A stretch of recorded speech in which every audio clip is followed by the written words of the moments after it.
All right, we're back here at the Lantern Sports pregame show after a one-week hiatus. Ohio State football on the bye, but we're back. Myself, Kevin Lapko, alongside my co-host Casey Smith, breaking down number 5, Ohio State, moving up in the rankings. Casey, slowly and surely, we're going to keep our eye on that college football playoff as they travel to Bloomington, Indiana, to face the Hoosiers for a Saturday night 7 o'clock kick on the big stage, ESPN, coming off of a bye.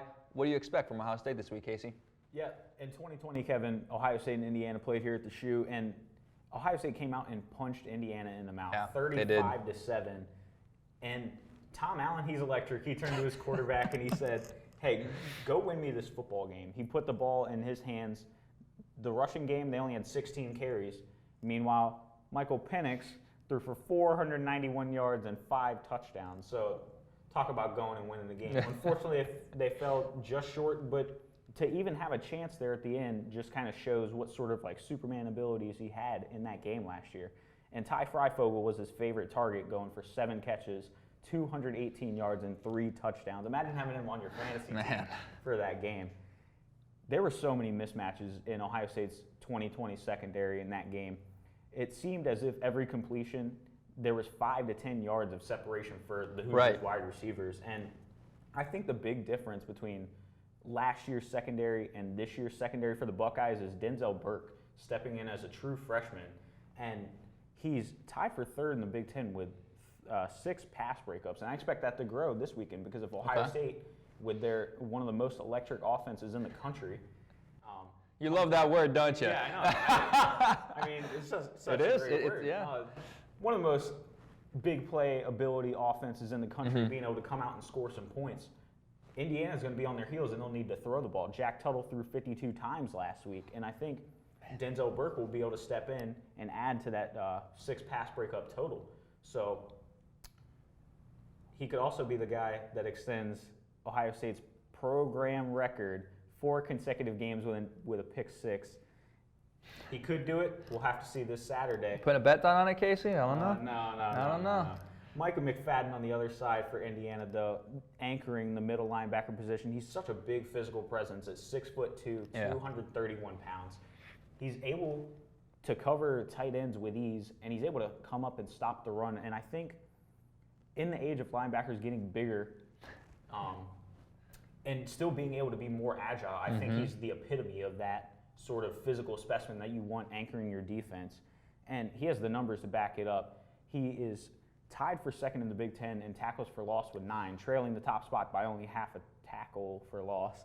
And he's tied for the best mark in the Big Ten with 2 forced fumbles. And I know, Kevin, you appreciate that, being a Bears fan, watching Charles Peanut Tillman. Yeah, peanut punch, baby. Turnovers, fumbles, love it. So I expect him to make a big difference, especially if he's able to get into the backfield and stop Travion Henderson while Ohio State's trying to establish the run early.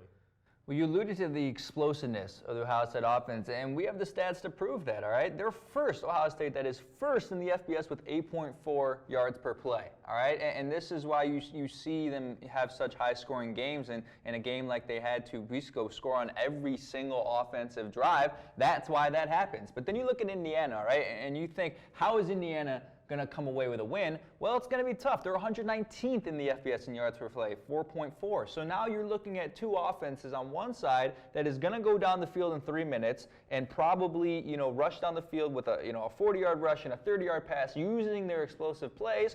And then on the other side of the ball, it's Indiana where, we might throw the ball a lot, but we're not hitting on those explosive plays. And when you play that type of football against a team like Ohio State, it becomes increasingly difficult to catch up if Ohio State goes up early. And that's why you see when Ohio State does go up early in games, it feels like the game's over early in the second quarter. The fans are leaving the stands. They're hitting the bars, before halftime is even arrived. So that's why that happens, and it's an interesting matchup when you look at yards per play in this game. So, maybe we do. You never know, though. Like, the stats might have been similar last year. Ohio State goes up 35-7 against Indiana, and then Michael Penix Jr. says, you know what? My game now, 491 yards, 5 touchdowns. That game last year, they had -1 rushing yard on the day. So look, anything can happen. Like we say each week, a turnover, a Michael McFadden turnover could make the difference, but as we say that for Indiana, a Denzel Burke turnover can make the difference. It's all about turnovers. It's all about explosiveness.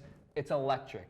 as Casey would say. And we're hoping it's electric on Saturday night. And if it is, if it's not, we'll be here to cover it at Lantern Sports.